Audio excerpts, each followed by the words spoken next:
Earlier today on Capitol Hill, President Trump's pick to be the next U.S. ambassador to the United Nations facing some lawmaker questions, and they were tough. We're talking about Mike Waltz. He would be the final person to round out President Trump's cabinet around 6 months into the Trump's term for the second time. During the hearing, Waltz was pushed by Virginia Senator Tim Kaine on his involvement in what has become popularly known as Signalgate. Listen. On the question of whether classified information was shared, there are at least two DOD investigations. One, the DOD IG, and the second, Air Force, an investigation ongoing into whether Secretary Hegseth shared classified information. My understanding is those are ongoing. They haven't yet reached a conclusion, but they certainly haven't reached the conclusion that no classified information is shared. Am I wrong about that?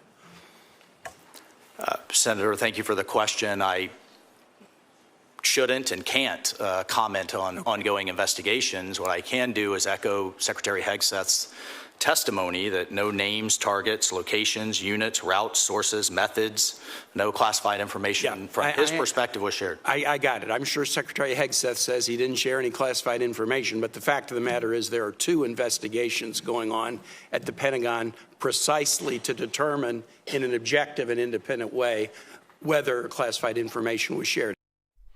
CBS News congressional correspondent Nikole Killion joining us now from Capitol Hill. How much more was he pressed on Signalgate, and what other questions did he face? Well, it was certainly part of the hearing, but I wouldn't say it dominated the hearing because obviously this was a broader hearing for Mike Waltz's nomination and what he hopes will be his ultimate confirmation as the next U.S. ambassador to the United Nations. So there were much more broader questions with respect to foreign policy, with the state of the United Nations, Mike Waltz vowing to make the UN great again, to use his words. He also talked about, challenges dealing with other countries, for instance, like China. So there was a wide range of topics, but certainly we saw many Democrats try to needle him over that Signalgate controversy, since this was really the first time that he was able to testify under oath about it. As you heard him there, though, say no classified information was discussed on that text chain. However, that didn't really satisfy a lot of Democrats who still felt that it was inappropriate and that there should have been more discipline on the part of the White House in terms of handling that matter. Well, we understand the Senate could move forward today, as soon as today, on the president's request to cancel billions in foreign aid and funding to NPR and PBS. We know that NPR and PBS have made the argument that they are important not only nationally, but also in rural areas. Is there any idea that there's enough support to pass this?